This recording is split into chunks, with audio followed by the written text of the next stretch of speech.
Bonjour à tous et bienvenue sur la chaîne Explique-moi ça. Aujourd'hui, je vous explique les règles de Bunny Kingdom. C'est un jeu de Richard Garfield, illustré par Paul Maffaillon. Les règles et la conception graphique ont été gérées par Ori Games et c'est un jeu édité chez Yellow. On peut y jouer de 2 à 4 joueurs à partir de 12 ans pour des parties qui durent environ 45 minutes. Nous serons des petits lapins et nous allons essayer de gagner un maximum de carottes. Vous voyez ici, ce sont des points de victoire sur le côté. Pour cela, il faudra essayer d'avoir des ressources de type différentes et essayer d'avoir le maximum de cités avec le maximum de tours. On aura aussi des cartes parchemin qui compteront des points en fin de partie. La partie se jouera en 4 manches. Allez, c'est parti! Pour info, j'ai adoré ce jeu, j'ai fait plusieurs parties, je ne le connaissais pas et en fait je suis devenu un petit peu accro. Il est vraiment sympa, pourquoi? Parce que les parties s'enchaînent rapidement, les tours en tout cas s'enchaînent rapidement. On a fait plusieurs parties, on n'a jamais fait la même stratégie. On va essayer bien sûr d'essayer de trouver des ressources différentes. On va essayer de marquer des points avec les cartes parchemin. Mais vous allez voir que vous n'allez jamais vous placer au même endroit. Donc au niveau rejouabilité, et vous voyez, vu le nombre de cartes, il n'y a pas de problème. Alors le but dans ce jeu, je vous ai dit, on a des petits lapins et on va essayer de se positionner un petit peu partout, essayer d'avoir le maximum de ressources. Alors par défaut, on a du bois, des carottes et des poissons. D'accord? Donc vous voyez, ça fait que 3 ressources. Vous allez me dire, c'est pas beaucoup. Et oui, mais en fait, dans le jeu, au niveau des cartes, vous allez pouvoir avoir des ressources, des pierres précieuses, ainsi de suite. Et ça, forcément, ça fera des ressources différentes. Comment on va marquer des points? Tout simplement, on va regarder un endroit où vous avez vos lapins. Par exemple, si je mets ici mes petits lapins, d'accord, je vais mettre même une grande ville pour vous montrer un petit peu. Hop, et je vais mettre un lapin ici et un lapin ici. Vous voyez, c'est une ville, et donc on va compter les points. Pour compter les points, on va regarder le nombre de tours qui se trouvent sur le bâtiment. Là, par défaut, j'en ai 3 sur celui-là, 1 sur celui-là, 1 sur celui-là, donc ça fait 5. Multiplié par le nombre de ressources différentes que je produis. Différentes, c'est très important. Là, je produis 2, par exemple, là, je produis 2 carottes, mais c'est pas grave, donc je produis des carottes. Et donc là, je produis du bois. Donc ça fera 5 fois 2 égale 10 points. Donc je marquerai 10 points en fin de manche. Voilà comment ça va se passer. Alors, pour la mise en place, c'est assez simple. Chaque joueur va prendre une couleur. On va mettre un pion ici pour pouvoir scorer. Chaque joueur va prendre un nombre de cartes en fonction du nombre de joueurs. Là, par exemple, si on est 2 ou 4, chaque joueur aura 10 cartes. Si jamais on est 3, vous voyez, c'est 12 cartes. Et ensuite, on mettra nos petites cités, et vous voyez, c'est celles qui n'ont qu'une tour, hein, parce que je vous montre, il y en a qui ont 2 tours, d'accord? Donc c'est bien une tour, qu'on positionnera sur les emplacements, vous voyez, ici sur le plateau. Et ça y est, vous êtes prêts à jouer. Maintenant, comment se passe un tour? Et bien, du coup, on a nos cartes en main, on choisit 2 cartes, on les pose, on les met face cachée, et on donne notre tas au joueur, par exemple, à notre gauche. Et tout le monde fait ça. Ensuite, on rechoisira 2 cartes. Alors, ensuite, on va révéler ces cartes, bien sûr. On rechoisira 2 cartes et on fera tourner, ainsi de suite. Quand on sera à la manche 2, on partira dans l'autre sens, au niveau des cartes. Alors, les cartes... Il y a plusieurs cartes différentes, vous vous doutez bien, pardon, excusez-moi, vu le nombre de cartes. Nous avons des cartes plutôt basiques. J5, ça veut dire quoi? Ça veut dire que si je choisis cette carte, je prends mon petit lapin et je le mets en J5, tout simplement. D'accord? Vous avez ici la valeur 5 et le J, d'accord? Tout simplement. Vous voyez, celle-là, en plus, elle vous rappelle que vous êtes sur du poisson. E7, vous voyez... Donc c'est un E7, mais il n'y a rien de dessiné, il n'y a pas en haut de petit logo, ça veut dire que c'est un espace vert. D'accord? Ce n'est pas des ressources. Nous avons celle-ci, un B7, et vous voyez ici, il y a le petit symbole comme ça, de 1. Ça veut dire que forcément, ça sera sur un bâtiment avec une tour. Donc si je regarde B7, effectivement, vous voyez, ça tombe pile poil sur un bâtiment avec une tour. Vous avez compris, A2, c'est dans du bois. Et là, vous avez ceux-là qui sont un petit peu différents. Si vous regardez un petit peu, c'est exactement le même dessin. Ça veut dire quoi? Ça veut dire que si je décide de prendre celle-ci, ou celle-ci, ou celle-ci, ça me permettra de prendre soit un bâtiment de 1, soit un bâtiment avec 2 tours, soit un bâtiment avec 3 tours. Alors vous allez me dire, bah, c'est plus intéressant un bâtiment avec 3 tours. Effectivement, c'est un multiplicateur de 3. Mais attention, vous voyez que sur celle-ci, il y a une contrainte, il faudra forcément le positionner sur une montagne. D'accord? C'est très important. Nous avons des campements. Un campement, en fait, c'est un endroit qui vous permet, c'est écrit dessus, de poser un lapin sur un territoire vierge. Ça veut dire quoi? Ça veut dire un territoire où il n'y a pas de bâtiment et où il n'y a pas d'autres lapins. D'accord? Donc, si je prends un campement, je prendrai aussi la petite tuile campement, donc qui représente le campement, et je mettrai mon lapin dessus. Par exemple, hop, j'ai décidé de poser un campement ici. Attention, les campements sont éphémères. Si jamais quelqu'un venait à se mettre à trouver la carte F6 et décide de s'y mettre, du coup, ça vire mon campement. Autre petit truc, vous voyez que là, il y a un numéro 5. Ça veut dire quoi? En fait, elles sont numérotées. Il y a 1, 2, 3, 4, 5, 6. Si jamais il y a 2 personnes qui veulent faire un campement, on regardera d'abord celui qui a la plus petite initiative, donc le plus petit chiffre. Il choisira en premier où il se met. Nous avons ici des ressources précieuses, c'est-à-dire qu'elles sont uniques. Donc vous voyez le champignon, ben, c'est toujours bon à avoir pour pouvoir rajouter des points dans votre ville. Nous avons un relais aérien. Le relais aérien, tout simplement, vous allez prendre les tuiles qui correspondent au relais et vous allez les positionner, par exemple, entre 2 villes. Ça vous permet de faire une liaison entre les 2 villes, comme si c'était la même ville. Nous avons ici directement des points de victoire. Vous voyez, la carotte, c'est 6 points de victoire. Tout simplement, je prends ça, j'ai 6 points de victoire. Et là, vous voyez, opportuniste, c'est 10 points de victoire si après le décompte final, vous êtes deuxième. Alors attention, pour les cartes, vous voyez, qui ressemblent à un parchemin, donc celle-ci, quand vous allez les prendre, vous ne les montrez pas. C'est-à-dire que celle-ci, vous les mettez de côté à votre tour. Par exemple, si je décide de prendre ça et ça, d'accord? On va faire un exemple. J'ai choisi mes 2 cartes, lui, il a choisi ses 2 cartes, et on révèle les cartes.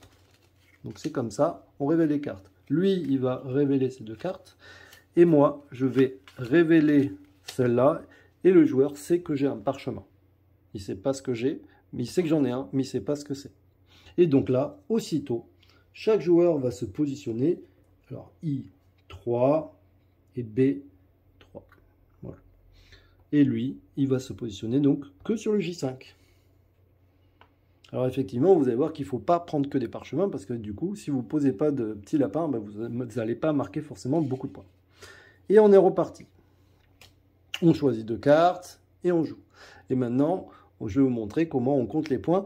Dès qu'on n'a plus de cartes, hop, c'est la fin de la manche et donc on entame le comptage des points. J'avance un peu. J'ai avancé, donc du coup, vous imaginez qu'on a joué toutes nos cartes. C'est la fin de manche. On a fini la phase d'exploration. Maintenant, on va pouvoir faire la phase de construction. Lors de la phase de construction, vous voyez, on avait récupéré des bâtiments. Je peux décider de les positionner. Je ne suis pas obligé, d'accord? Pendant la phase de construction, on n'est jamais obligé de poser nos bâtiments, ni ne jouer, par exemple, nos objets précieux, comme vous voyez, les ressources de champignons, ou alors ni de faire nos raids aériens, d'accord? On peut, mais on n'est pas obligé. Pourquoi? Des fois, le premier tour, on ne sait pas trop où va être notre ville, et donc des fois, on préfère attendre. Ce joueur-là aimerait bien pouvoir positionner, vous voyez, sa tour de 3, mais il y avait une contrainte, c'était le poser sur la montagne. Et vous voyez, il ne possède pas de montagne. Donc du coup, si vous n'avez pas de petit pion sur la montagne, vous n'avez pas le droit de positionner ceci. Donc du coup, sa cité, pour le moment, est là. Il a le raid aérien en sa possession, il pourrait relier cette ville et celle-là, par exemple, pour essayer de marquer des points, mais peut-être que c'est un peu tôt dans la partie et qu'il préfère les garder. Je vous rappelle qu'il y a 4 manches en tout, peut-être il pourra l'utiliser plus tard. Donc il va les laisser ici. Ce joueur, lui, par contre, vous voyez, il a une ville ici, mais pour le moment, il ne gagne pas de points. Pourquoi? Il produit des carottes, d'accord? Donc ça fait une ressource multipliée par le nombre de cités avec des tours, mais il n'y a pas de tour, donc du coup, ça lui ferait 1 fois 0, 0 points. Donc du coup, il a décidé d'essayer de mettre ça. Il lui faut forcément aussi se mettre sur une montagne, mais ça tombe bien, il a une montagne à côté. Donc il va faire ça. Il en a un deuxième, il va décider de le positionner, par exemple, ici, au niveau des carottes. Il a aussi, vous voyez, une ressource précieuse, donc du coup, il va mettre les champignons ici. Une fois que tout le monde a décidé de faire ses constructions ou pas, on va compter les points de la première manche. Lui, c'est très simple. Il a combien de tours? Il a 1, 2, 3 tours. Vous voyez, c'est la même ville. Donc, il a 3 tours. Et on va compter le nombre de ressources différentes. Il produit du poisson. Il produit des carottes. Donc, ça fait 3 fois 2, 6. Donc, du coup, le rouge avance de 6. Ici, il a une tour. Donc, ça fait 1 multiplié par le nombre de ressources. Mais il ne produit pas de ressources. Donc, du coup, ça fait rien d'autre. Le rose, il produit du poisson, mais il n'a pas de tour. Du coup, vous avez compris que ça fait 0 points. Ici, par contre, il a 3 tours, 4, 5 tours dans cette ville. Donc, il a 5 tours multiplié par un type de carotte et des champignons, multiplié par 2. Donc, 3, 4, 5 fois 2, ça fait 10. Donc, du coup, le rose va avancer de 10. Et voilà, on a fini la première manche. On va reprendre des cartes. Donc, bien sûr, comme je vous ai dit, en fonction du nombre de joueurs, ben, ça sera soit 10, soit 12. Et on va refaire une autre action. On va, pareil, drafter les cartes, poser à chaque fois. À la fin du jeu, on va compter les points, une fois qu'on a fini les 4 manches. On va compter les points comme pour les autres manches, mais en plus, on va révéler tout ce qu'on avait mis de côté en parchemin. Alors, je vais avancer un tout petit peu pour essayer de vous montrer comment on compte vraiment les points finaux.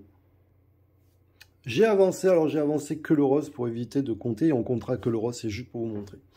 Vous imaginez qu'on est à la fin de la manche 4. Comme d'habitude, on va compter d'abord les points. On aura bien sûr positionné nos bâtiments, toujours pareil, hein, c'est l'exploration, ensuite les constructions et enfin on compte les points. Et donc là, on va regarder d'abord les points comme ça. Là, j'ai avancé, vous voyez, j'ai une tour, je produis que du bois, donc ça fait 1 point pour le rose. Peu importe le bois que je produis. Ici, il y a une tour, ça produit des carottes et des poissons. Et non, il y a 2 tours, vous voyez, dans cette ville. Donc, ça fait 2 fois 2, ça fait 4. Donc, du coup, j'avance de 4. Cette ville, 3, 4, 5 tours. Et il y a 2 types de ressources. Donc, ça fait 10. Donc, on passe à 25. Ici, il y a une tour et une ressource, donc ça fait 1 point, 1 fois 1. Ici, il y a des poissons, mais il n'y a pas de tour, du coup, ça fait pas de point. Maintenant, donc que tout le monde a fait ça, on va regarder nos parchemins. Alors, je vous en montre quelques-uns. Celui-ci, vous voyez, c'est 1 point par fief que vous contrôlez. Un fief que je contrôle, c'est une zone. Je contrôle cette zone, ça fait 1. Je contrôle cette zone, ça fait 2. Là, je contrôle celle-là. Là aussi, 4. Et je contrôle celle-là. Donc, ça fait 5 points. Hop, 31. Ensuite, celle-ci, par exemple, 20 points si vous produisez au moins 7 bois. Alors, est-ce que je produis 7 bois? 1, 2, 3, 4, 5, 6, 7. Oh, c'est magique. Donc, vous voyez, c'était pas du tout calculé. Hop, je marque 20 points de plus. Celle-ci, 3 points par ressource de luxe que vous possédez. Les ressources de luxe, ce sont des ressources comme ça. Vous voyez, avec un petit bouclier noir derrière, vous voyez. Donc, j'en possède une. Donc, du coup, j'avance de 3 points. Et ensuite, 4 points, tout simplement. On regarde celui qui a le plus de points. Celui qui a le plus de points a gagné la partie, tout simplement. Voilà, j'espère que vous aurez aimé ce jeu. En tout cas, je vous conseille vraiment de l'essayer.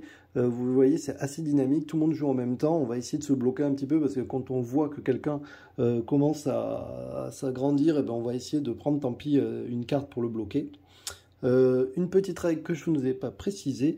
Vous voyez que sur les montagnes, il y a de la lave entre les deux. Ça veut dire quoi? Ça veut dire que si jamais c'était comme ça, alors pas forcément comme ça, sinon voilà, si jamais c'est comme ça, en fait, ces deux villes ne sont pas reliées. Pourquoi? Parce que la lave sépare, d'accord? Donc là, vous voyez, on a cette zone, et après on a cette zone, d'accord? Donc là, à chaque fois que vous voyez la lave, c'est séparé. Voilà, je vous dis à très bientôt. N'hésitez pas à vous abonner, à liker. C'est grâce à vous que je peux présenter plein de jeux. Et comme ça, j'ai plus de poids au niveau des éditeurs, donc du coup, ça fait plaisir. Je vous dis ciao ciao, bye bye, et puis à bientôt!